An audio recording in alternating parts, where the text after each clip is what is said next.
அமைதி தேடி அலையும் நெஞ்சமே,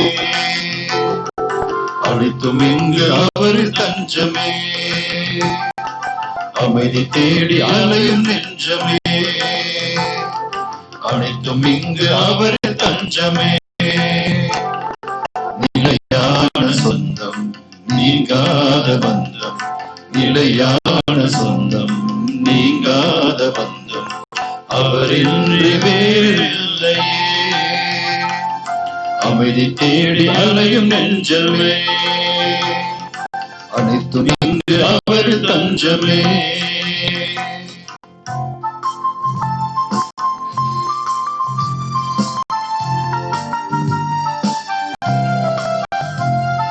போற்றுவேன் என் தேவனை, பறைசாற்றுவேன் என் நாதனை என்னாலுமே என் வாழ்விலே.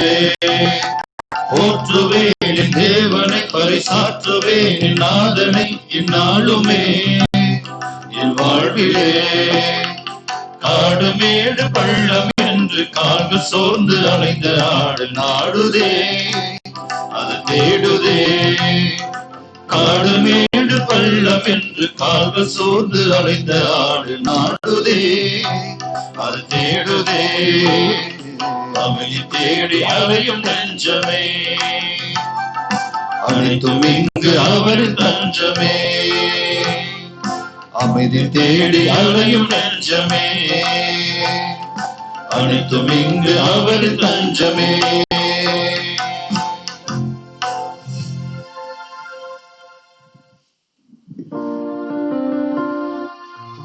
தந்தை மகன் தூய ஆவியாரின் பெயராலே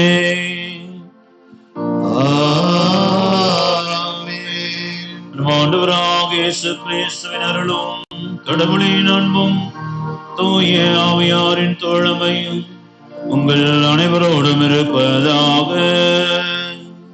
உம் ஆன்மாவோடும் இருப்பதாக. கிறிஸ்துவில் அன்புக்குரிய சகோதர சகோதரர்களே, இந்த அன்பர்களே, இயேசுவினுடைய தூய திருதிய அந்த ஒரு நாளை நாம் இன்று சிறப்பாக நினைவு கூர்ந்து கொண்டாடுகின்றோம். இயேசுடைய இதயத்தை நினைவு கூர்ந்து அவருடைய இதயத்திலிருந்து பொங்கி விழுகிற இரக்கத்தையும் தயாளத்தையும் கருணையையும் தயவையும் நாம் நினைவு கூர்ந்து இன்று நாம் கொண்டாட அழைக்கப்படுகிறோம். இந்த வெள்ளிக்கிழமை நேரம் அவருடைய இரக்கம் எவ்வளவு அதிகமாய் தேவைப்படுகிறது என்று உணர்ந்தவர்களாய் நாம் வாழ்கின்றோம். நம்முடைய இந்த ஒரு நாட்கள் மிக ஒரு நெருக்கடியான நாட்களாக இருப்பதை நாம் பார்க்கிறோம். நாளுக்கு நாள் நெருக்கடிகள் அதிகமாகிக் கொண்டே இருப்பதை பார்க்கிறோம். எங்கவோ ஏதோ ஒரு இடத்துல, தேசத்திலே, நாட்டிலே என்று கேள்விப்பட்ட காரியங்கள் இன்று என் வீட்டில், என் அருகாமையில் எனக்கு என்று சொல்லி அது பாதிப்புக்குள்ளாகி இருப்பதை நாம் உணர்கிறோம். ஆகவே நாம் இன்னும் அதிகமாக ஆண்டோடைய இரக்கத்திற்காக ஜெபிக்க கடமைப்பட்டிருக்கிறோம். நமக்காக, நம்மை சார்ந்தவர்களுக்காக, நம்மோடு இருப்பவர்களுக்காக, இந்த உலகத்திற்காக என்று சொல்லி அவனுடைய பேரிரக்கம், அவனுடைய தயவு தயாளம் அதிகமாய் பொழியப்பட வேண்டுமாய், இன்னும் அதிகமாய் நமக்கு கிடைக்க வேண்டுமாய் நம்மை ஒப்புக் கொடுக்க வேண்டிய அருமையான நாள் இந்த நாள். எனவே அன்புக்குரியவர்களே, அவனுடைய இரக்கத்திற்கு தாழ் பணிவோம். அவருடைய இரக்கத்தின் கரங்களில் நம்ம ஒப்புக் கொடுப்போம். அவருடைய இரக்கமிகு இதயத்துக்குள்ளாக நம்மை புதைத்துக் கொள்வோம். அவருடைய இதயத்திலிருந்து பொங்கி விழுகிற இரத்தம், தண்ணீர் நம்மை முழுமையாய் சுத்திகரிக்கட்டும், பரிசுத்தமாக்கட்டும். இந்த நோயிலிருந்தும் வியாதியிலிருந்தும் இந்த உலகத்தை காத்து சுத்திகரிக்கும்படியாக நாம் முழுமையாக ஒப்புக் கொடுப்போம். எனவே அன்புக்குரியவர்களே, இந்த தூய மறை நிகழ்வை நாம் தகுதியான உள்ளத்தோடு கொண்டாடும்படியாக தடையாக இருக்கிற நமது குற்றங்களுக்காக, குறைகளுக்காக மனவருந்தி ஆண்டவரிடத்துல மன்னிப்பை கேட்போம்.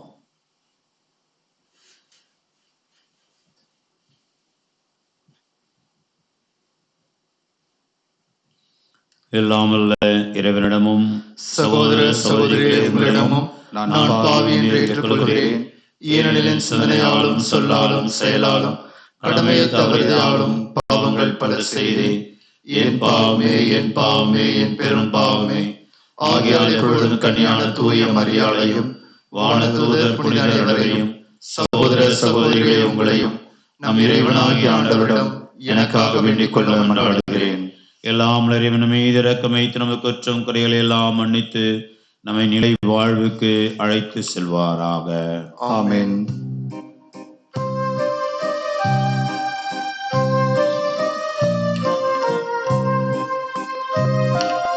ஆண்டவரே இரக்கமாயிரும். ஆண்டவரே இரக்கமாயிரும். கிறிஸ்துவே இரக்கமாயிரும். கிறிஸ்துவே இரக்கமாயிரும். ஆண்டவரே இரக்கமாயிரும். ஆண்டவரே இரக்கமாயிரும்.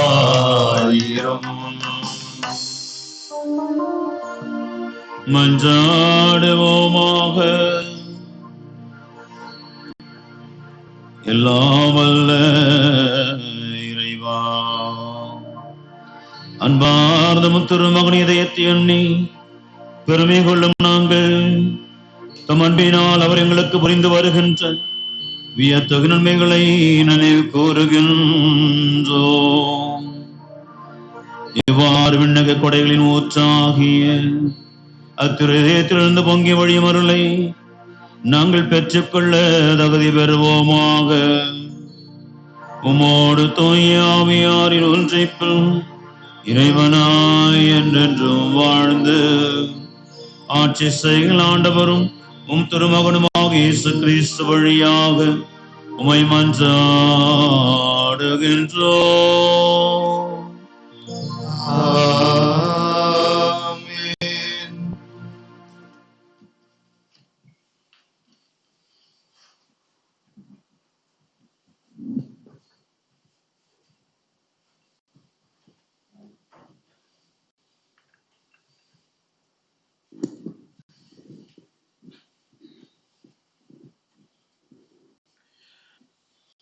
முதல் வாசகம். யூதா மக்கள் நாடு கடத்தப்பட்டனர். அரசர்கள் 2ஆம் நூலிலிருந்து வாசகம். அதிகாரம் 25, இறைவார்த்தைகள் 1-12 வரை. சிதேக்கியாவினது ஆட்சியின் 9ஆம் ஆண்டு 10ஆம் மாதம் 10ஆம் நாளில் பாபிலோனிய மன்னன் நெபுகாத்நேச்சர் அரசர் தன் எல்லைப்படைகளோடு எருசலேமுக்கு எதிராக வந்து பாளையம் இறங்கி அதை சுற்றிலும்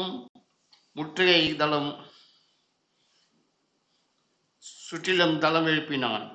இவ்வாறு அரசன் சிதேக்கியா ஆட்சியேற்ற 11ஆம் ஆண்டு வரை நகர் முற்றுகை உள்ளாயிருந்தது.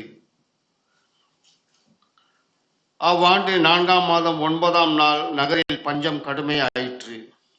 நாட்டு மக்களுக்கு உணவு கிடைக்கவில்லை. அப்போது நகர் மத்தியில் ஒரு திறப்பு உண்டாக்கப்பட்டது. போர் வீரர் அனைவரும் அரசர் பூங்காவின் 2 மதில்களுக்கு இடையே அமைத்த வாயில் வழியாக அரபாவை நோக்கி இரவில் ஓடினர். கல்தேயரோ நகரை சுற்றி முற்றுகையிட்ட வண்ணம் இருந்தனர். கல்தேய படையினர் அரசின் பின் தொடர்ந்து சென்று எரிகோ சமவெளியில் அவனை பிடித்தனர். அவனது படை முழுவதும் அவனை விட்டு சிதறி ஓடிற்று. அவர்கள் அரசனை பிடித்து இரிபலாவில் இருந்து பாபிலோனியா மன்னனிடம் கொண்டு சென்றார்கள். மன்னன் அவனுக்கு எதிர்த்தீர்ப்பு வழங்கினான். பாபிலோனியா மன்னன் சிதேக்கியாவின் புதல்வர்களை அவனது கண்முன்னே கொன்றான். மேலும் அவனுடைய கண்களை பிடுங்கிய பின் விலங்கிட்டு அவனை பாபிலோனுக்கு இழுத்துச் சென்றான். பாபிலோனியா மன்னன் நெபுகாத்நேச்சர் ஆட்சியேற்ற 19ஆம் ஆண்டு 5ஆம் மாதம் 7ஆம் நாளன்று அவன் பணிவிடையாளனும் மெய்காப்பாளர் தலைவனுமாகிய நெபுகாத்நேச்சர் எருசலேமிற்கு நுழைந்தான். அவன் ஆண்டவரின் இல்லத்தையும் அரசனது அரண்மனையையும் எருசலேமில் இருந்த எல்லா வீடுகளையும் தீக்கிரையாக்கினான். பெரிய வீடுகளை எல்லாம் தீயிட்டு பொசுக்கினான்.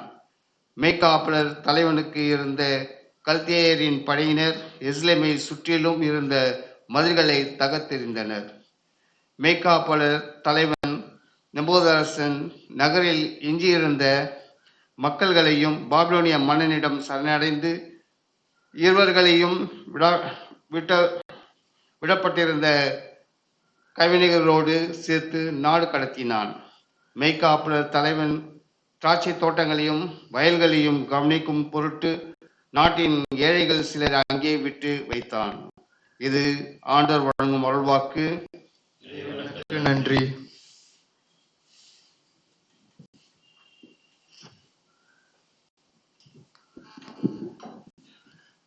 பதிலுரை பாடல்.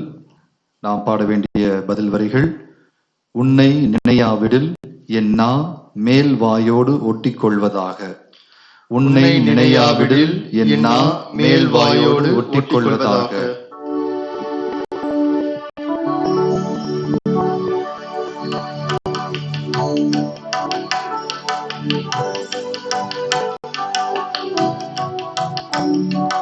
உன்னை நினையாவிடில் என் நா மேல் வாயோடு ஒட்டிக் கொள்வதாக. உன்னை நினையாவிடில் என் நா மேல் வாயோடு ஒட்டிக் கொள்வதாக. உன்னை நினையாவிடில் என் நா மேல் வாயோடு ஒட்டிக் கொள்வதாக. உன்னை நினையாவிடில் என் நா மேல் வாயோடு ஒட்டிக் கொள்வதாக. பாபிலோனின் நார் அருகே அமர்ந்து நாங்கள் சீயோனை நினைத்து அழுதோம். அங்கிருந்த அலரிச் செடிகள் மீது எங்கள் யாழ்களை மாட்டி வைத்தோம். உன்னை நினையாவிடில் என் நா மேல் வாயோடு ஒட்டிக் கொள்வதாக. உன்னை நினையாவிடில் என் நா மேல் வாயோடு ஒட்டிக் கொள்வதாக. ஏனெனில் அங்கு எங்களை சிறையாக்கினோர் எங்களை பாடும்படி கேட்டனர். எங்களை கடத்திச் சென்றோர் எங்களை மகிழ்ச்சிப்பாய் இசைக்குமாறு கேட்டனர். சீயோனின் பாடல்களை எங்களுக்கு பாடுங்கள் என்றனர். சீயோனின் பாடல்களை எங்களுக்கு பாடுங்கள் என்றனர். உன்னை நினையாவிடில் என் நா மேல் வாயோடு ஒட்டிக் கொள்வதாக. உன்னை நினையாவிடில் என் நா மேல் வாயோடு ஒட்டிக் கொள்வதாக. ஆண்டவருக்கு உரித்தாக்கும் பாடலை அந்நிய நாட்டில் எங்கனம் பாடுவோம். எருசலேமே, நான் உன்னை மறந்தால் என் வழக்கை சூம்பி போவதாக. உன்னை நினையாவிடில் என் நா மேல் வாயோடு ஒட்டிக் கொள்வதாக. உன்னை நினையாவிடில் என் நா மேல் வாயோடு ஒட்டிக் கொள்வதாக. உன்னை நான் நினையாவிடில் எனது மகிழ்ச்சியின் மகுடமாக நான் எருசலேமை கருதாவிடில் என் நா மேல் வாயோடு ஒட்டிக் கொள்வதாக. உன்னை நினையாவிடில் என் நா மேல் வாயோடு ஒட்டிக் கொள்வதாக. உன்னை நினையாவிடில் என் நா மேல் வாயோடு ஒட்டிக் கொள்வதாக.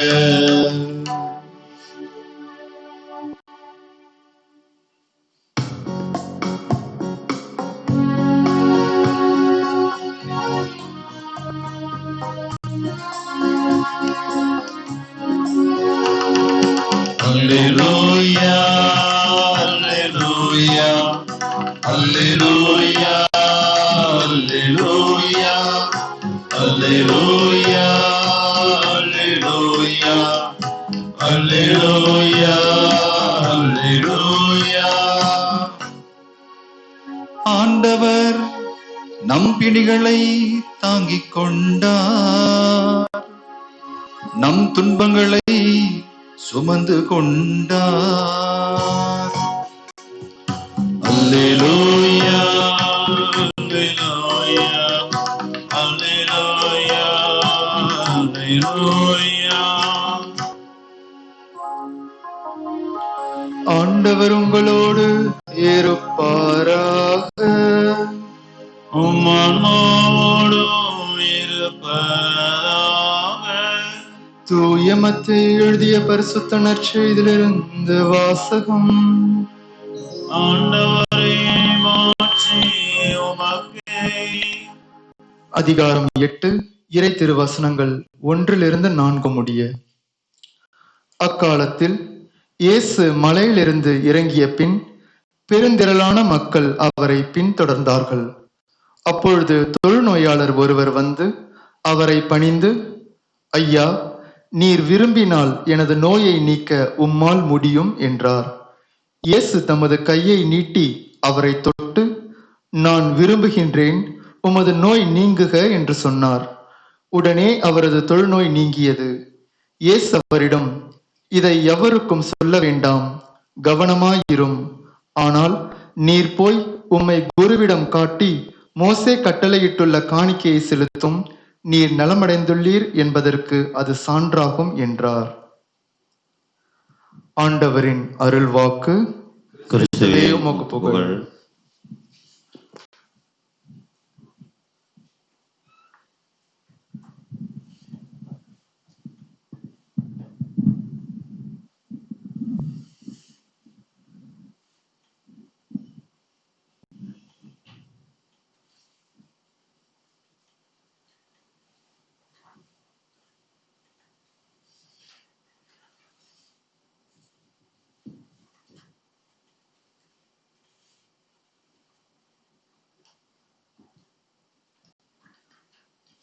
கிறிஸ்துவில் அன்புக்குரிய சகோதர சகோதரிகளே,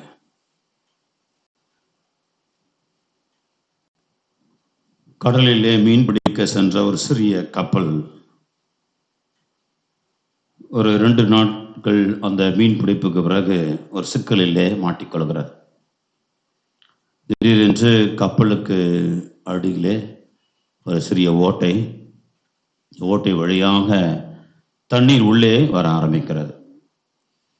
எனவே இந்த தண்ணீர் உள்ளே வர வர என்ன செய்வதென்று தெரியாமல் அவர்கள் இந்த தண்ணீரை வெளியேற்றுகிறார்கள். எப்படியோ இங்கே இருக்கிறவர்களாம் சேர்ந்து எப்படியெல்லாம் வந்து வெளியேற்ற முடியுமோ அப்படி வந்து அவர்கள் வெளியேற்ற முயற்சிக்கிறார்கள். ஆனால் தண்ணீர் குறைந்த பாடில்லை, தண்ணீர் வேகமாய் உள்ளே வந்து கொண்டே இருக்கிறது. எனவே என்ன செய்வதென்று தெரியவில்லை. ஏறக்குறைய உயிருக்கான ஒரு போராட்டம். உடைமைகள் வேறு, அதன் பிடித்த மீன்கள் நஷ்டமானாலும் பரவாயில்லை, வீடு போய் சேரணும், உயிரோடு இருக்கணும், ரொம்ப முக்கியமானது. எனவே அவர்கள் கடைசியில் வேறு வழி இல்லாமல் எல்லோரும் சேர்ந்து மண்டியிட்டு ஜெபிக்கிறார்கள். ஆண்டவரே, எப்படியாக எங்கள் உயிரை காப்பாற்றுங்க அப்படின்னு சொல்லி ஜெபிக்கிறாங்க. ஏனென்றால் அவர்களுக்கு அப்போது இருந்த ஒரு நெருக்கடி என்பது உயிருக்கான நெருக்கடி. உயிர் படைத்தால் போதும், தப்பித்தால் போதும் என்பதுதான் அவருடைய சூழ்நிலை. அது பிறகு அவர்கள் ஜெபித்து விட்டு மீண்டுமாக அந்த தண்ணீரை வாரி இறைத்து கொண்டு இருக்கிறார்கள். அவளுக்கு ஒரு ஆச்சரியமான காரியம், தண்ணீர் வருவது நின்று போய்விட்டது. எப்படி எல்லாம் தெரியாது. ஜெபிச்சோம், நின்று போச்சு, அவ்வளவுதான். ரொம்ப மகிழ்ச்சி, ஆண்டவருக்கு மகிழ்ச்சி நன்றி சொன்னாங்க. தண்ணீர் இதுக்கப்புறம் உள்ள வரல.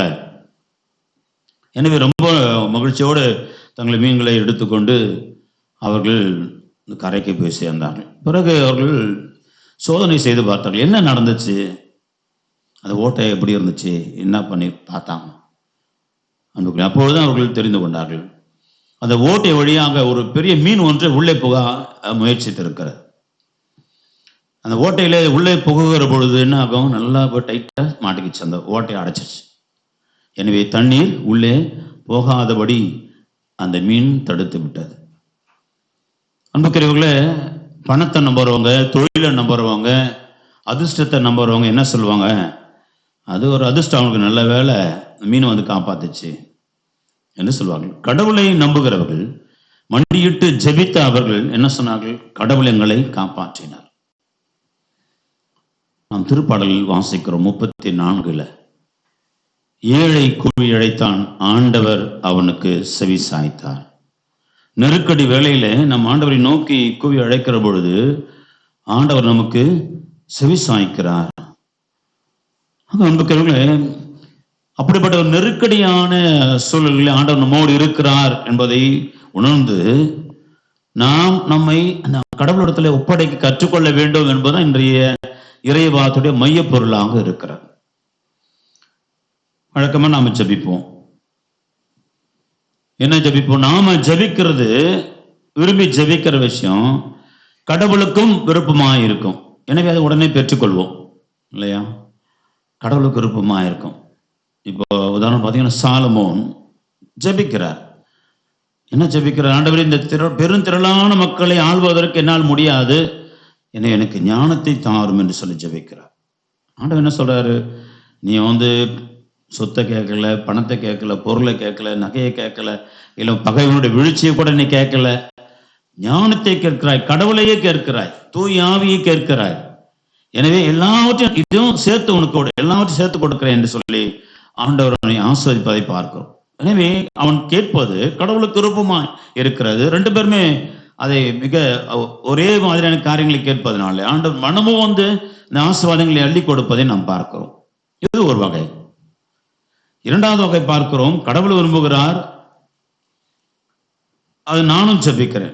முதல்ல என் விருப்பத்தை கடவுளை வந்து நிறைவேற்றார், சாலமோன் விரும்பினான், கொடுத்தார். இரண்டாவது, கடவுளுக்கு விருப்பமா இருக்குது, ஆனா நான் வந்து அவருடைய அந்த ஒரு சித்தத்தை அறிந்து என்னை ஒப்பு கொடுத்து நான் ஜெபிக்க பொழுது எனக்கு கிடைக்கிறது. உதாரணமாக நாமான், கடவுள் என்ன முடிவு செய்திருந்தார்?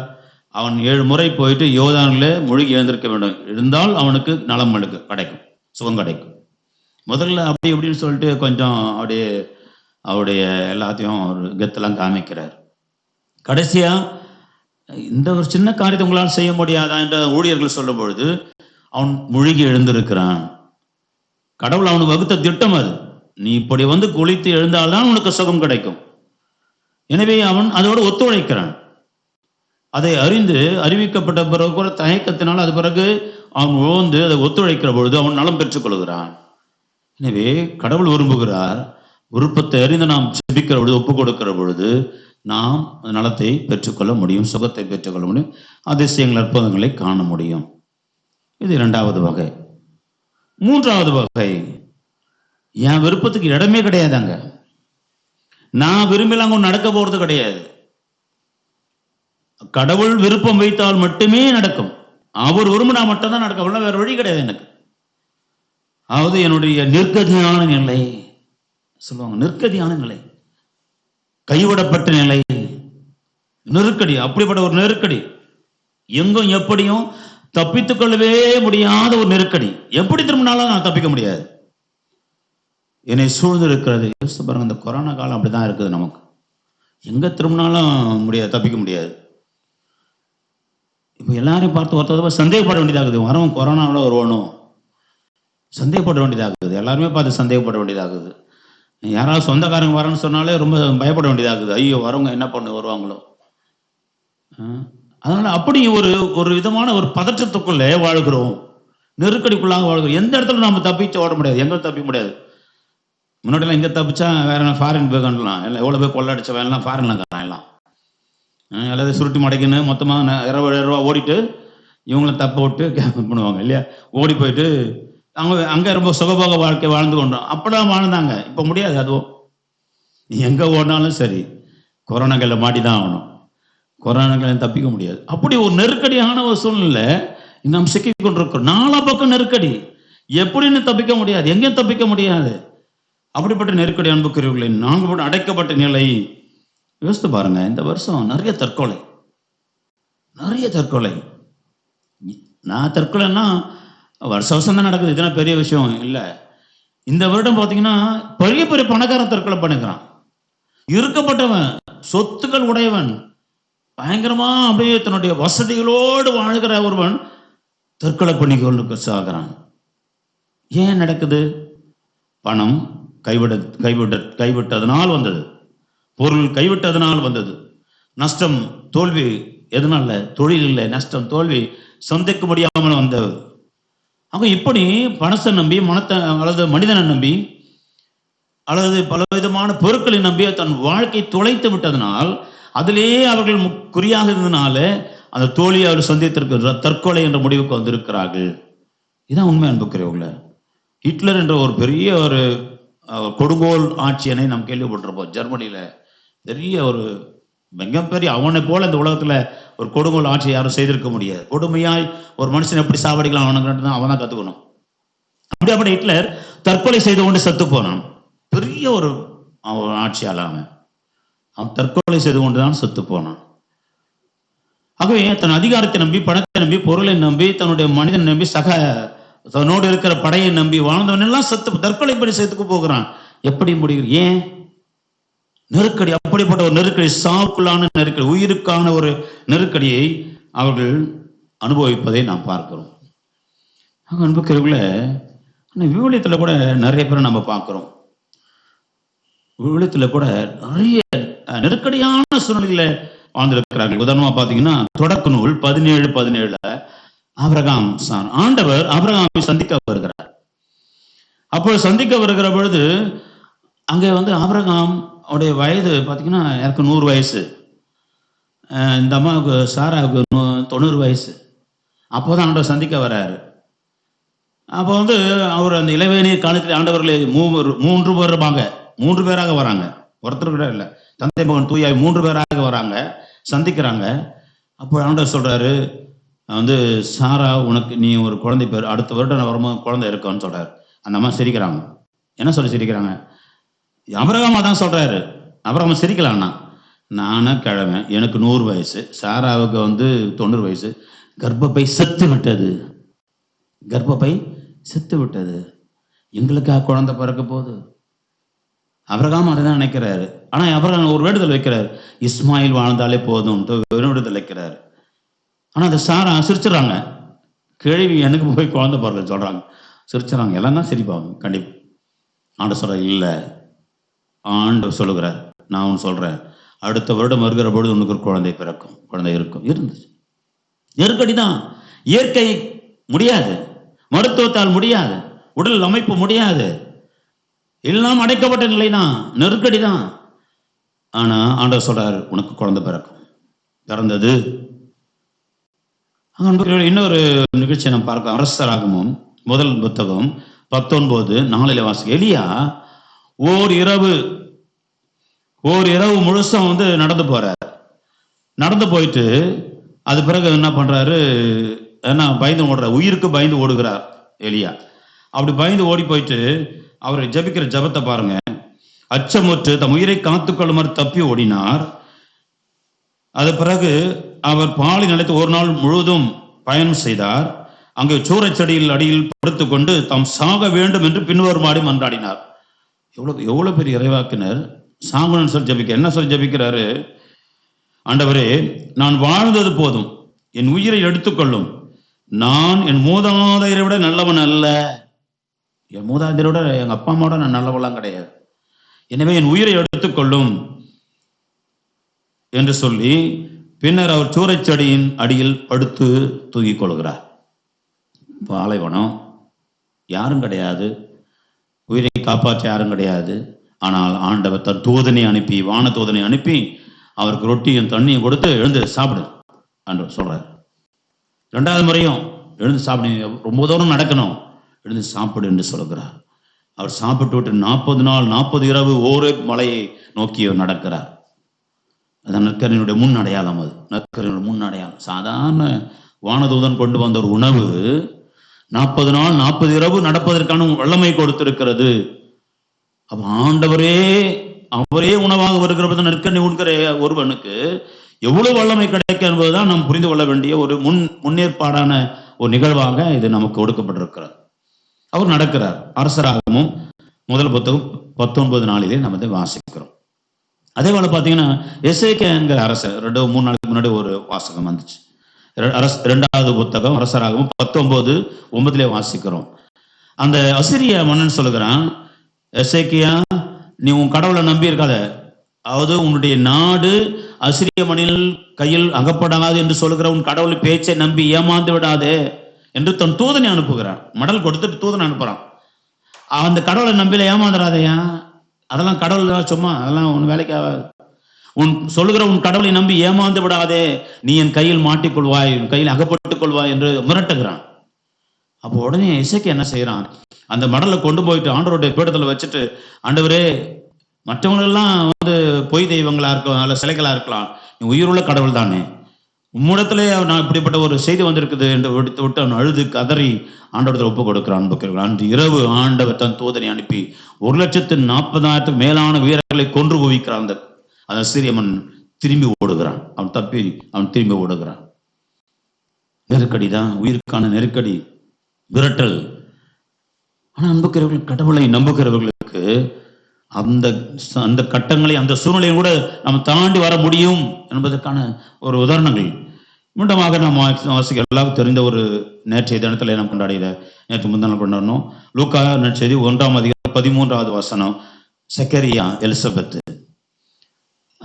செக்கரியாவுக்கு ஆண்டவர் தூதர் தோன்றார்.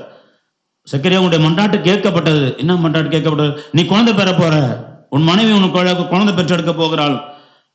சொல்றாரு, இது என்னங்க நடக்க, நானும் வயசான. திருப்பி அவர் அதான் ஜெபிச்சிருக்கிறாரு. அவர் ரொம்ப தெளிவா சொல்றாரு, உன்னுடைய மன்றாட்டு கேட்கப்பட்ட, கடவுள் திருமணம் எழுப்பிய உன் மன்றாட்டு கேட்கப்பட்டது, அதுக்காக தான் டெய்லியும் ஜெபிச்சுங்கிறாரு. ஆனா நேரடியாக ஆனந்தத்தை சொன்ன என்ன சொல்றாரு, சிரிக்கிறாரு. அவரும் இதெல்லாம் எப்படி நடக்குங்க, நானும் வயசானவன், என் மனைவி வயசானவன், எனக்கும் எப்படி நடக்கும்? நீ உரிய காலத்தில் நடக்க போவதை நீ நம்பாதனாலே வாய் கட்டப்பட்டதாக இருக்கும். வாய் கட்டப்படுகிறது பார்க்கிறோம், அங்கே நடப்பதை பார்க்கிறோம். அனுப்புகிறவர்கள நெருக்கடி எல்லாருக்கும் உண்டு, எல்லாருக்கும் நெருக்கடி உண்டு. கண்டிப்பாக நிச்சயமாக நெருக்கடி வந்துதான் இருக்கும். ஆனா அந்த நெருக்கடியான சூழ்நிலைகள்ல நாம் என்ன செய்ய போகிறோம் ரொம்ப முக்கியமானது. இந்த நெருக்கடியான சூழ்நிலைகள்ல நாம் உண்மையில யாரை பற்றி கொண்டிருக்கிறோம் முக்கியமானது. அன்புக்குரியவர்களே, இதுதான் நாம் கற்றுக்கொள்ள வேண்டியது முக்கியமான பாடம். இன்றைய நற்செய்தி சொல்லுகிறது, கடவுளிடத்திலே சரணடைஞ்சிடு. நெருக்கடியும் சூழ்ந்திருக்கிறது, 4 பக்கம் தப்பிக்க முடியாது, உனக்கு வாய்ப்பு கிடையாது.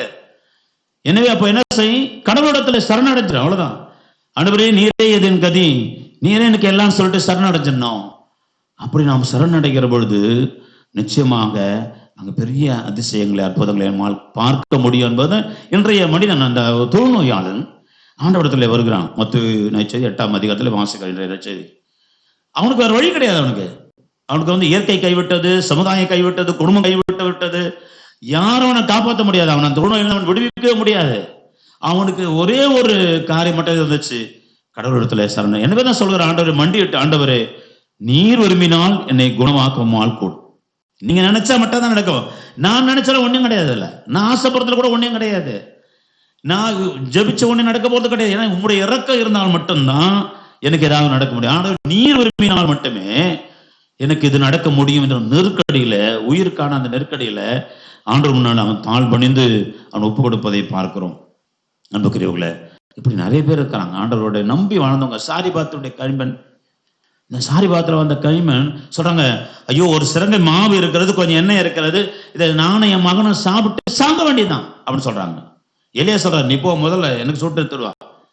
அவள் கீழ்ப்படுகிறாள், சரணடைகிறாள். அவர் சொன்ன வார்த்தை கீழ்படுறாங்க. எனவே கலையத்திலே மாவு குறைந்து போவதில்லை, எண்ணெய் குறைந்து போனதில்லை. அவங்க குடும்பத்தால் சாப்பிட்டாங்க. அதே போல நம்ம பார்க்கிறோம், மீண்டும் ஏழை கைமண் இருக்கிறதெல்லாம் போட்டுறாங்க. அப்படி ஒரு சரணடைதல். அப்புறம் நம்ம பேதுருவை பார்க்கிறோம், ஆயினும் ஆண்டவரே, இரவெல்லாம் பாடுபட்டு ஒன்றும் கிடைக்கல, ஆயினும் ஆண்டவரே இப்படி வார்த்தைகளை சொல்லி நாங்கள் வேலைகளை போடுகிறோம். சரண்டர், சரணாகதி அடைவது, முழுசுமா ஆண்டவர் கிட்ட விட்டுறது. அவ்வளவுதான். ஆண்டவரே எனக்கு வேற வழி கிடையாது, என்னால முடியாது, சூழ்நிலை கிடையாது, என்னால தப்பிக்கவே முடியாது, எனவே நீங்க மட்டும்தான், நீர் மட்டும்தான் எனக்கு இதை செய்ய முடியும் சொல்லி முழுமையான ஒரு சரணாகதி அடைவதை பார்க்கிறோம். அன்புக்குரியவர்களே, இந்த சரணாகதி அடைவது என்பதை ஒரு அருமையான ஒரு எடுத்துக்காட்டு நம்ம சாமுவேல் புத்தகத்துல வாசிக்கலாம். சாமுவேல் புத்தகம் 2வது புத்தகம் 24வது பிரிவு 12 14 உள்ள வாசி. அவர் வந்து தாவீது ஒரு தப்பு பண்ணிடுறாரு. என்னன்னா, தாவீது நிறைய தப்பு பண்ணாரு. அது ஒரு முக்கியம். இது ஒரு தப்பு.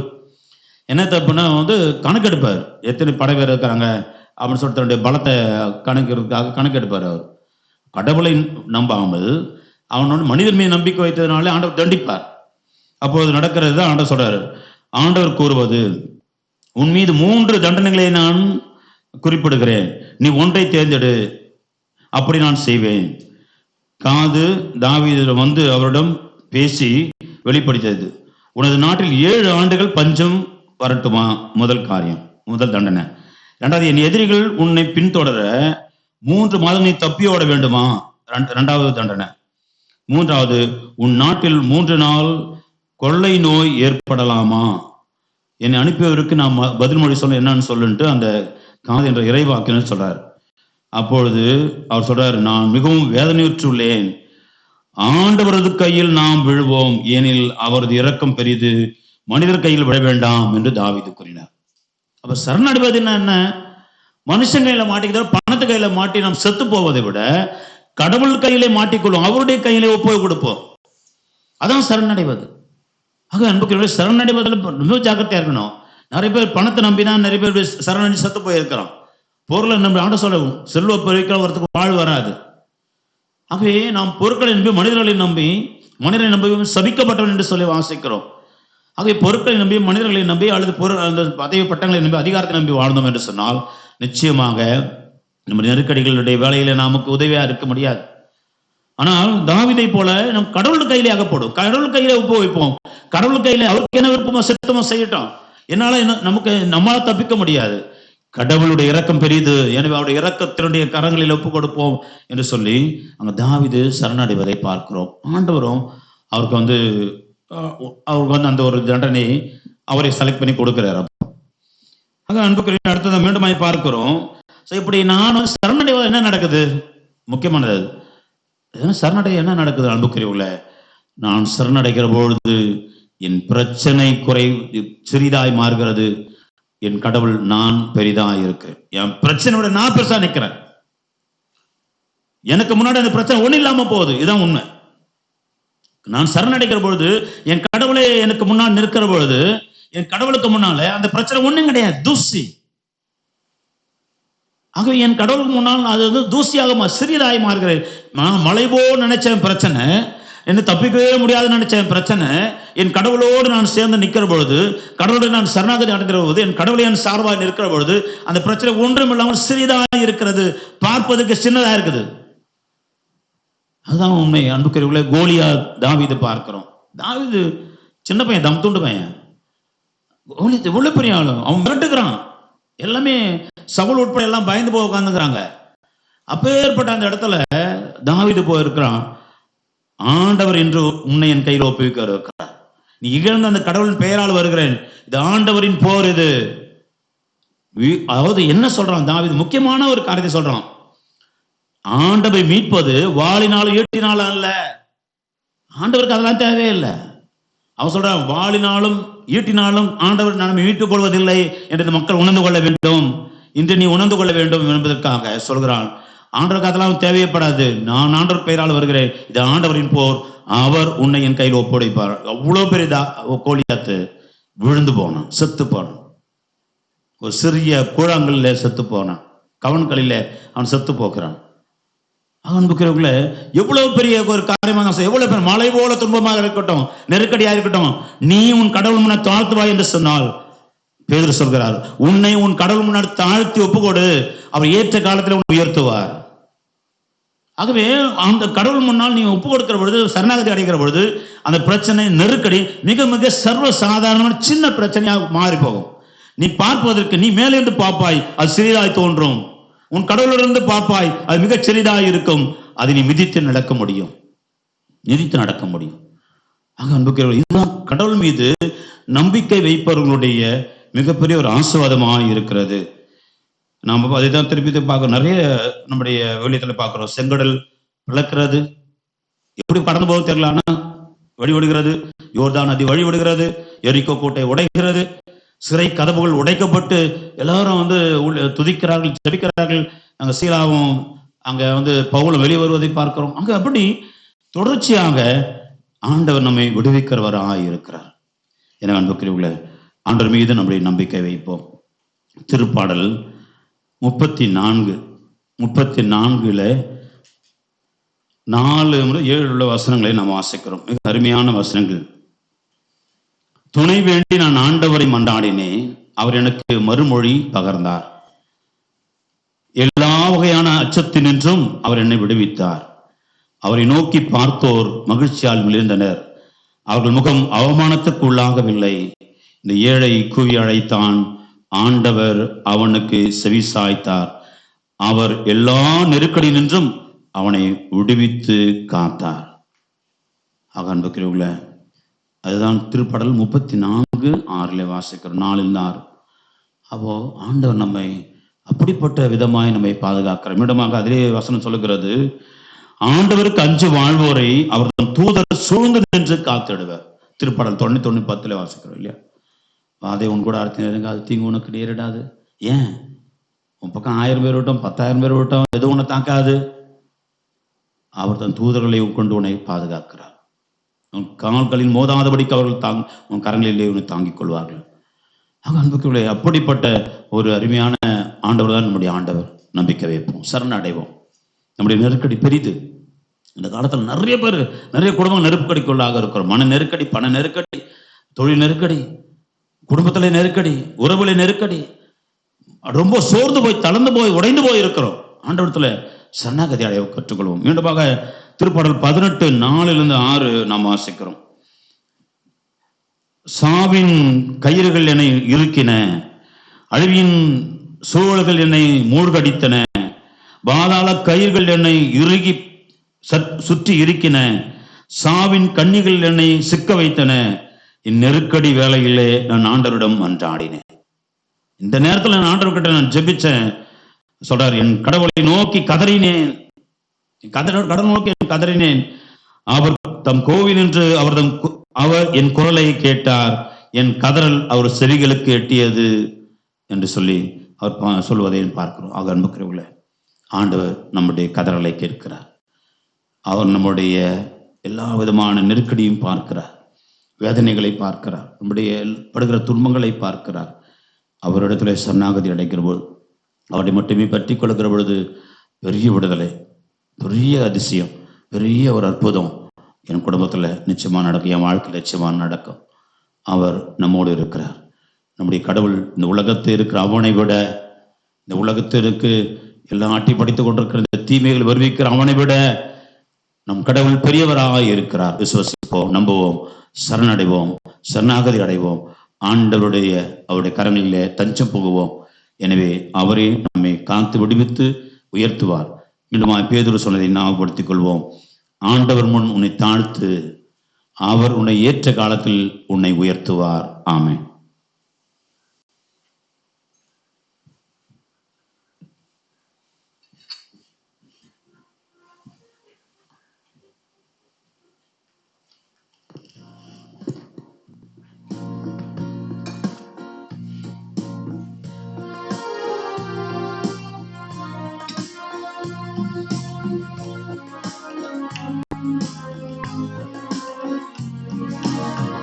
கையளிக்கின்றேன் இறைவா,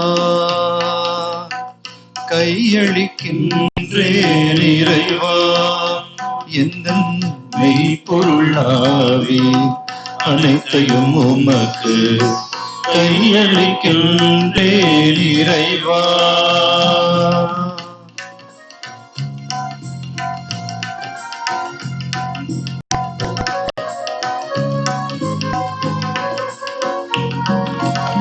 செழுமையும் கொழுமையும் பெறுவது போல் எந்தன் இதயமும் உமது முன் நிறைவு பெறும்.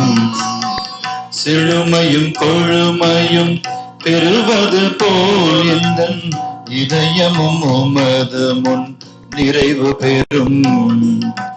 முழுமையின் உள்ளமதை நிரப்பிடவே, முழுமையின் உள்ளமதை நிரப்பிடவே நாவில் மகிழ்ச்சியின் புகழ்ச்சியின் பாடல் எழும். கையளிக்கின்றேன் இறைவா எந்தன் மெய்ப்பொருளாவே, அனைத்தையும் உமக்கு கையளிக்கின்றேன் இறைவா. சகோதர சகோதரிகளே, உங்களுடைய என்னிடமான இந்த பலி எல்லாம் உள்ள தந்தையாக இறைவனுக்கு ஏற்றதாகும்படி மன்றாடுங்கள்.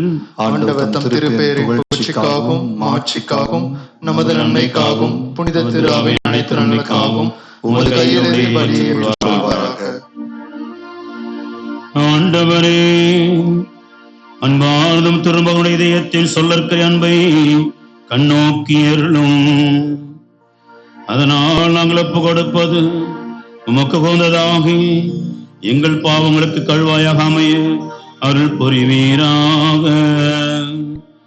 எங்கள் ஆண்டவராகிய கிறிஸ்து வழியாக உம்மை மன்றாடுகின்றோம்.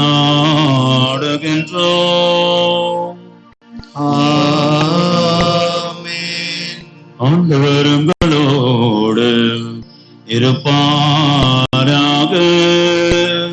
உம் ஆன்மாவோடும் இருப்பாராக. இது எங்களை மேலே எழுப்புங்கள். ஆண்டவரிடம் எழுப்பியுள்ளோம், தேவனாகிய ஆண்டவருக்கு நன்றி கூறுவோம். அது தகுதியும் நீதியும் ஆனதே. ஆண்டவரே, தூயவரான தந்தை என்றுமல்ல எல்லாமல்ல இறைவா, எங்கள் ஆண்டவராக கிறிஸ்து வழியாக என்னால் இவ்விடத்தில் நாங்கள் உமக்கு நன்றி செலுத்துவது மெய்யாகவே தகுதியும் நீதியும் ஆகும். எங்கள் கடமையும் மீட்புக்குரிய செயலுமாகும்.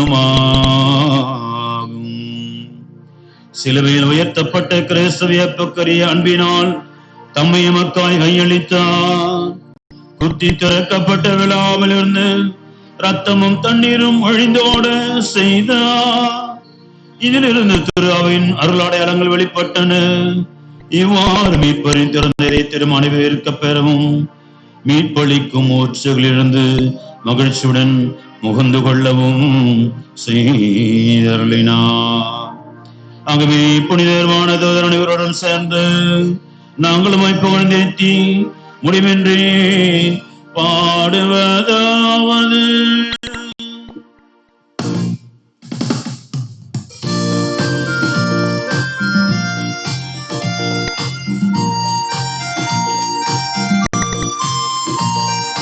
தூயவர் தூயவர் தூயவர் வான்படைகளின் கடவுளம் ஆண்டவர்.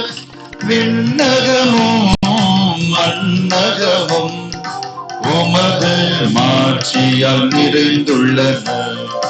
உன்னதங்களிலே ஓசன்னா, உன்னதங்களிலே ஓசன்னா. ஆண்டவர் பெயரால் வருகிறவர் ஆசி பெற்றவரே.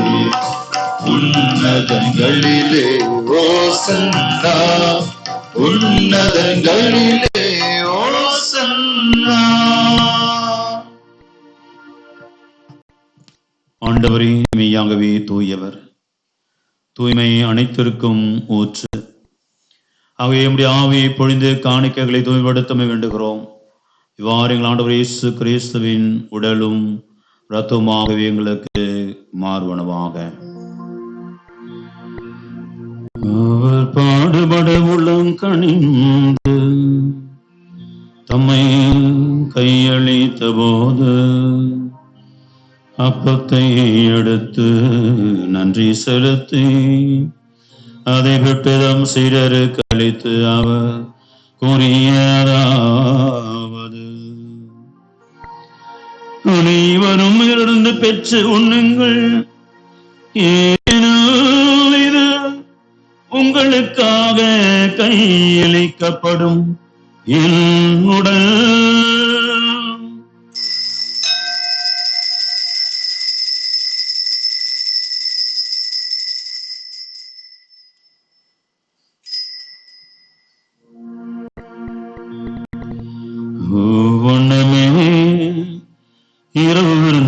அருந்தியபின் கிண்ணத்தையும் எடுத்து மீண்டும் உமக்கு நன்றி கூறி தம் சீடருக்கு அளித்து அவர் கூறியதாவது, அனைவரும் இருந்து பெற்று பருகுங்கள், ஏனெனில் இது புதிய நிலையான உடன்படிக்கைக்குரிய இரத்தத்தின் கிண்ணம், இது பாவ மன்னிப்புக்கென்று உங்களுக்காகவும் பலருக்காகவும் சிந்தப்படும்.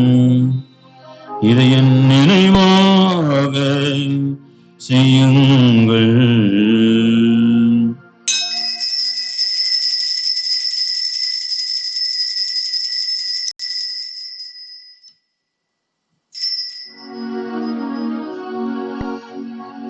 நம்பிக்கையின் மறை பொருள். ஆண்டவரே, நீர் வருமளவும் உமது இறப்பினை அறிக்கையிடுகின்றோம், உமது உயிர்ப்பினையும் எடுத்துரைக்கின்றோம். ஆகவே ஆண்டவரே, நாங்கள் கிறிஸ்து இறப்பை உயிர்ப்பினை நினைவு கூர்ந்து வாழ்தரும் அப்பத்தை மீட்பள்ளி கிண்ணத்தை ஒப்புக் கொடுக்கின்றோம். உம் திருமணம் என்று கோழிய முறைய தகவல்களை ஏற்றுக்கொண்டீர், எனவே உமக்கு நன்றி செலுத்துகின்றோம். மேலும் கிறிஸ்துவின் உடல் இரத்தத்திலும் பங்களும் எங்களை தூயாவியார் ஒன்று சேர்க்க வேண்டும் என உம்மை தாழ்மையுடன் மன்றாடுகின்றோம். ஆண்டவரே, உலகெங்கும் பரவியிருக்கும் திரு அவையை நினைவு கூர்ந்தருளும். எங்கள் திருத்தந்தை பிரான்சிஸ், ஓய்வு பெற்ற திருத்தந்தை 16ஆம் ஆசீர்வாதப்பர், எங்கள் பேராயர் ஜார்ஜ், எல்லா திருநிலையினர் ஆகிய அனைவரோடும் உமது திரு அவை அன்பில் நிறைவு பெற செய்தருளும். மேலும் உயிர்த்து எழும் எதிர்நோக்குடன் துயில் கொள்ளும் எங்கள் சகோதரர் சகோதரிகளையும் இறந்தோர் அனைவரையும் இரக்கத்துடன் நினைவு கூர்ந்து உமது திருமுக ஒளினுள் ஏற்றருளும். எங்கள் அனைவர் மீதும் இரக்கமாயிரும். கடவுளின் கன்னித்தாயான புனித மரியா, அப்படி உத்தம கணவராகிய புனித யோசேப்பு, திருத்துதர்கள், இவ்வுலகில் உமக்கு உகந்தவராய் இருந்தோராகிய புனிதர்கள் அனைவருடனும் நாங்கள் நிலை வாழ்வில் பங்கு கொள்ளும் தகுதி பெற்று உம் திருமகன் இயேசு கிறிஸ்து வழியாக உம்மை புகழ்ந்தேத்தும் வரமருள உம்மை மன்றாடுகிறோம்.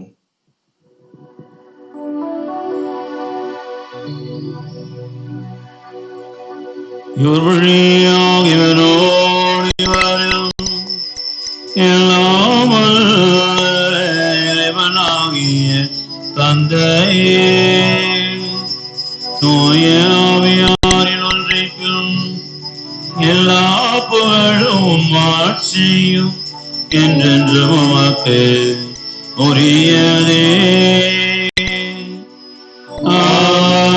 ஆமென், ஆமென், ஆமென். ஆண்டவர் நம்முடைய நெருக்கடி நேரத்திலே நம்மோடு இருக்கிறார். தாவீதை விடுவித்தவர், எசேக்கியாவை விடுவித்தவர், பேதுருவுக்கு ஆசீர்வாதங்களுக்கு மேல் ஆசீர்வாதங்களை அள்ள செய்தவர், அல்லது அடைபட்ட செத்துப்போன கர்ப்ப பைகளிலே கருவை உருவாக்கி அங்கே மாபெரும் இறைவாக்குனர்களையும் வல்ல செயல் செய்பவர்களையும் உருவாக்கிய ஆண்டவர் இன்றுமாய் நம்மோடு உயிரோடு இருக்கிறார். இன்றுமாய் அவர் நம்மோடு இன்னும் அதிகமாக நெருக்கமாக பிரசன்னமாக இருக்கிறார். அதே கடவுள், அதே ஆண்டவர் தான் நாம் உணர்ந்து கொள்ள வேண்டும். அங்கே யோவான் சொல்ல பொழுது இந்த கடலில் நடந்து வருகிறவர் ஆண்டவர் தான் என்று சொன்னபோது பேதுரு உடனடியாக அங்கே படகை விட்டு குதித்து ஆண்டவர் நோக்கி ஓடுகிறார். அதே கடவுள் தான், அதே ஆண்டவர் இயேசு தான் இன்றுமாய் நம்மோடு இருக்கிறார். நம்முடைய நெருக்கடியிலும் நம்மோடு இருக்கிறார். நாம் கேட்ட இந்த மாந்தர்களைப் போல ஆண்டவரத்தில் நம்பிக்கை கொள்வோம், சரணடைவோம். நம்மால் முடியாத காரியங்கள் எவ்வளவு இருக்கிறது, தப்பிக்க முடியாத காரியங்கள் எவ்வளவு இருக்கிறது, ஆசீர்வாதம் கிடைக்க முடியாமல் ஆசீர்வாத தடைகள் எவ்வளவோ இருக்கிறது. எவ்வளவோ கஷ்டப்பட்டு உழைத்த நெருக்கடியிலே சிக்கிக்கொண்டு தவிக்கிற ஏராளமான காரியங்கள் இருக்கிறது. தோல்வியின் மேல் தோல்வி, நஷ்டத்துக்கு மேல் நஷ்டம், மன நெருக்கடிக்கு மேல் நெருக்கடி, சமாதானம் இல்லாத சூழ்நிலை, இதோ எங்கு ஓடி ஒளிந்து கொள்ள முடியாத ஒரு நிலை, நாம் நெருக்கடிக்குள்ளாகி இருக்கிறோம். நம்முடைய குடும்பம் நெருக்கடிக்குள்ளாக இருக்கிறது. ஒப்பு கொடுப்போம், நம்புவோம், விசுவசிப்போம். ஆண்டவரே, நீர் விரும்பினால் என்னை குணமாக்க, நீர் விரும்பினால் எனக்கு விடுதலை கொடுக்க, நீர் விரும்பினால் எனக்கு ஆசீர்வாதம் கொடுக்க, நீர் விரும்பினால் என் குடும்பத்துக்கு சமாதானம் கொடுக்க, நீர் விரும்பினால் என் குடும்பத்துக்கு நிம்மதி கொடுக்க, நீ விரும்பினால் என் குடும்ப வாழ்க்கையை தூக்கி நிறுத்த, நீ விரும்பினால் என் குடும்பத்துல எல்லா விதமான ஆசீர்வாத தடைகள் நீங்க முடியும் ஆண்டவரே என்று சொல்லி முழுமையாய் ஆண்டவரிடத்திலே ஒப்பு கொடுத்து நாம் ஜெபிப்போம். உலகில் இருக்கிற எங்கள் தந்தையே, முதுவையை தூயதென போற்ற பெறுக, உமது ஆட்சி வருக, உமது திருவுளம் விண்ணுலகில் நிறைவேறுவது போல மண்ணுலகிலும் நிறைவேறுக. எங்கள் அன்றாட உணவை இன்று எங்களுக்கு தாரும். எங்களுக்கு எதிராக குற்றம் செய்தவர்களை நாங்கள் மன்னிப்பது போல எங்கள் குற்றங்களையும் மன்னியும். எங்களை சோதனைக்கு உட்படுத்தாதேயும், தீயோனிலிருந்து விடுவித்தருளும். ஆண்டவரே, தீமை அனைத்திலும் கொண்டு எங்களை விடுவித்து எங்கள் வாழ்நாளில் அமைதியை கனிவோடு அருளும் என்றாடுகிறோம். உமது இரக்கத்தோடு எங்கள் பாவத்தில் நிற்ப விடுதலை பெற்று யாதொரு கலக்கமின்றி நலமாய் இருப்போமாக. நாங்கள் எதிர்நோக்கி இருக்கும் பேரின்பத்திற்காகவும் இமைப்பராக இயேசு கிறிஸ்துவின் வருகைக்காகவும் காத்திருக்கின்றோம். இயேசு கிறிஸ்துவே, அமைதி உங்களுக்கு விட்டு சொல்கிறேன், என் அமைதி உங்களுக்கு அளிக்கிறேன் என்று திரு தூதர்களுக்கு எழுதினீர்கள். பாவங்களை பாராமல் இந்த திரு அவையின் நம்பிக்கையை கண்ணோக்கி முது திருவுளத்திற்கு ஏற்ப அதற்கு அமைதியும் ஒற்றுமையும் அளித்தருள்வீராக. என்று வாழ்ந்து ஆட்சி செய்கின்றவர் நேரே. ஆமென். அவனுடைய அமைதி என்று உங்களோடு இருப்பதாக. இறைவன் தருகின்ற அமைதியை ஒருவர் மற்றவரோடு பகிர்ந்து கொள்வோம்.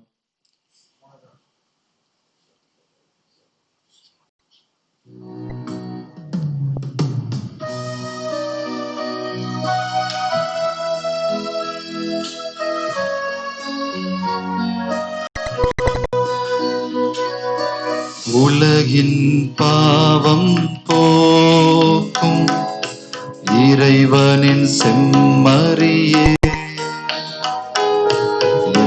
மேல் இரக்கம் வையும். உலகின் பாவம் போக்கும் இறைவனின் செம்மறியே, எம்மேல் இரக்கம் வையும். உலகின் பாவம் போக்கும் இறைவனின் செம்மறியே, எமக்கு அமைதி அருளும். ஆண்டவராகிய இயேசு கிறிஸ்துவின் திருமகனை தந்தையின் திருவிழப்படை தூயாவின் துடைப்பால் உமது இறப்பின் வழியாக உலகுக்கு வாழ்வழித்து இந்த புனிதமிக்க உடலான இரத்தத்தினாலும் எல்லா குற்றங்களிலிருந்தும் தீமனத்தில் முடிவித்து நாங்கள் என்றுடைய கட்டளைகளில் கருத்தூறி நிற்க செய்தருளும். நாங்கள் ஒரு பொழுதும் உம்மை விட்டு பிரியவிடாதே.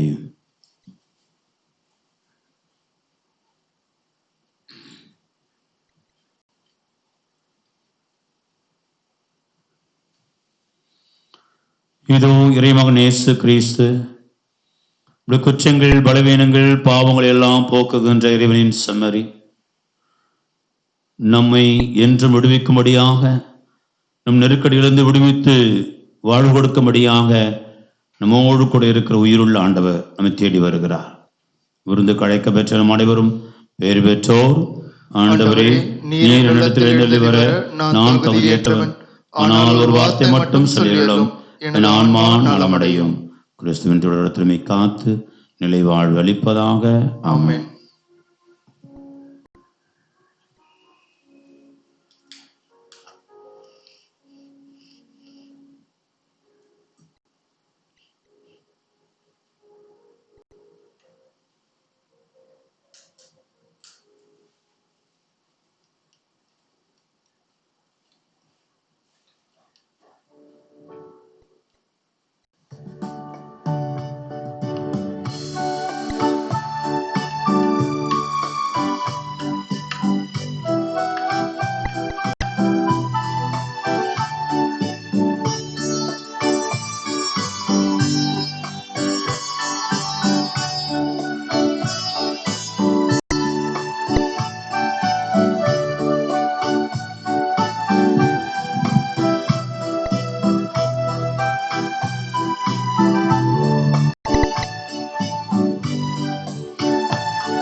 சிந்தையெல்லாம் நொந்தழுதே, சிந்தையெல்லாம் நொந்தழுதே, சொந்தமெல்லாம் நீதானே, நெஞ்சமெல்லாம் கோவில் செய்தே.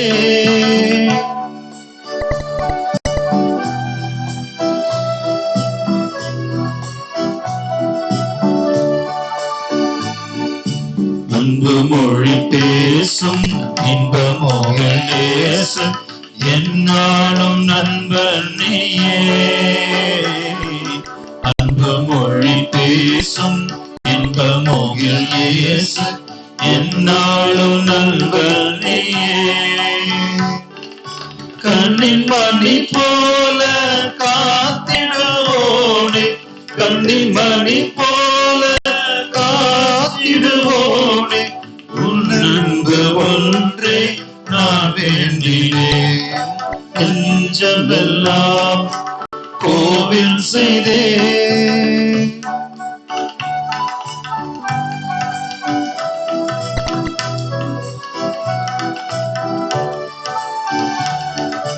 வானில் முழு நிலவே வாழும் உயிர் சுடரே, நீ என்று வாழ்வேதையா.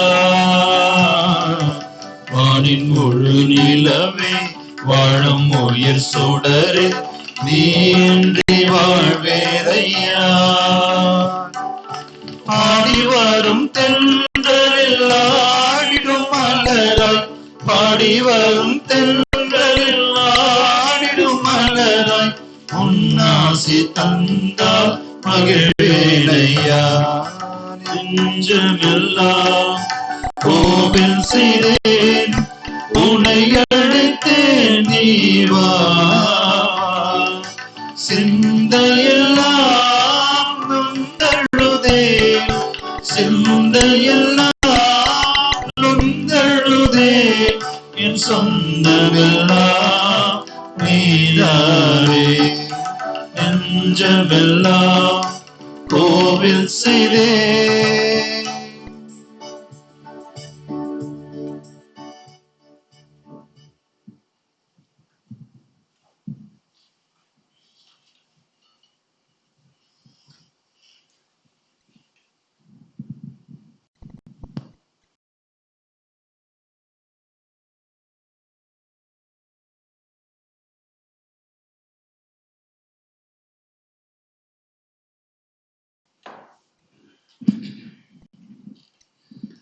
இயேசுவின் திரு இதயத்திற்கு தன்னை அர்ப்பணிக்கும் ஜெபம். இயேசுவின் அன்பான திரு இதயமே, என்னை உமக்கு ஒப்புக் கொடுக்கிறேன். நீ தரும் எல்லா வரங்களுக்காகவும் உமக்கு நன்றி கூறுகின்றேன். உம் திருக்கரங்களால் என்னை ஆசீர்வதியும். உமது ஆசீரும் அருளும் எப்பொழுதும் எனக்கு பாதுகாப்பாளனாக இருந்து என்னை வாழ்விக்கின்றது, எனக்கு வழிகாட்டியாக இருக்கின்றது என்பதை உணர செய்தலும். இயேசுவே, உன் அன்பார்ந்த பிரசன்னத்தில் எப்பொழுதும் மகிழ்ந்திருக்க வரம் தாரும். உம்மை போல் நானும் பிறரை அன்பு செய்யவும் மன்னிக்கவும் நல் மனதை தாரும். உம் திரு இதயத்திலிருந்தும் காயங்களிலும் வழியும் திரு ரத்தத்தால் என்னை புனிதப்படுத்தி அருளும். என் துன்ப நேரத்தில் எனக்கு ஆறுதலை தந்தருளும். என் பிரச்சனைகளில் நல்ல தீர்வு கிடைக்க உதவி புரியும். என் உள்ளத்திற்கு சமாதானத்தை தாரும். என்னை சேர்ந்த அனைவரையும் உமது ஆசிரால் நிரப்பும். இயேசுவின் திருவியமே, உமது பெயர் எங்கெங்கும் ஓங்கி ஒழிக்க மக்கள் எல்லோரும் உமது அன்பு இதயத்திலிருந்து அருளை பெற்றுக்கொள்ள வரம் தாரும். ஆமென். இயேசுவின் மதுரமான திரு இருதயமே, எங்கள் மீது இரக்கமாயிரும். இயேசுவின் மதுரமான திரு இருதயமே, எங்கள் மீது இரக்கமாயிரும். இயேசுவின் மதுரமான திரு இருதயமே, எங்கள் மீது இரக்கமாயிரும்.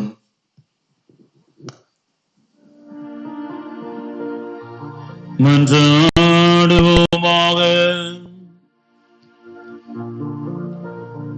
ஆண்டவரின் அன்பின் அருளடையாளும் எங்களை புனித அன்புத்தையால் பற்றியாக இவ்வானங்கள் திருமகனும் என்று இருக்க பெற்று எங்கள் சகோதர சகோதரிகளில் அவரை கண்டுகொள்ள கற்றுக்கொள்வோமாக.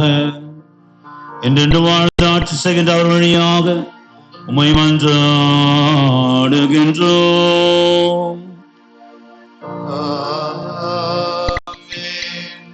ஆண்டவங்களோடு இருப்பாராக.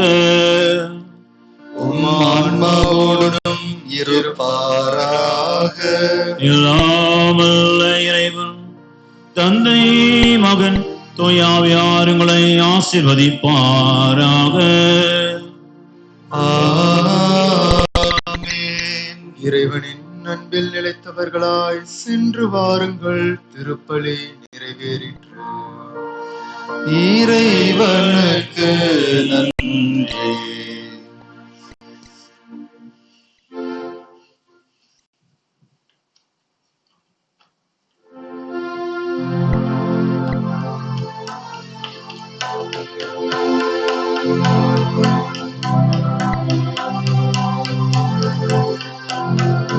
இயேசுவின் திரு இருதயமே, என் முழு நம்பிக்கை உன்மேலே. இயேசுவின் திரு இருதயமே, என் முழு நம்பிக்கை உன்மேலே.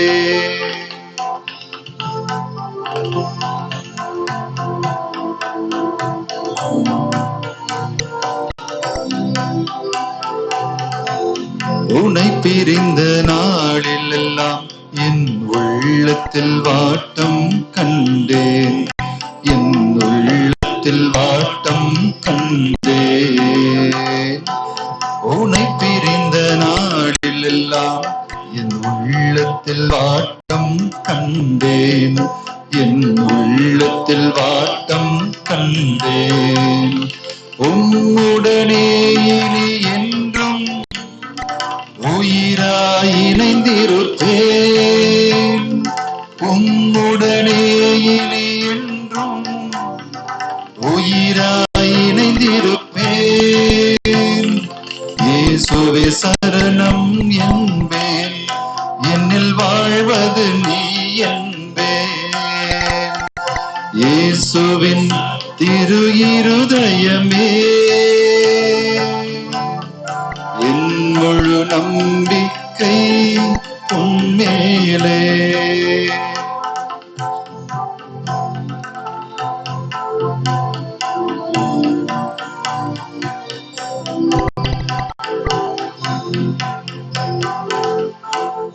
அமைதி எங்கே, அமைதி எங்கே, அலைந்தேன் திருவாரில்லை.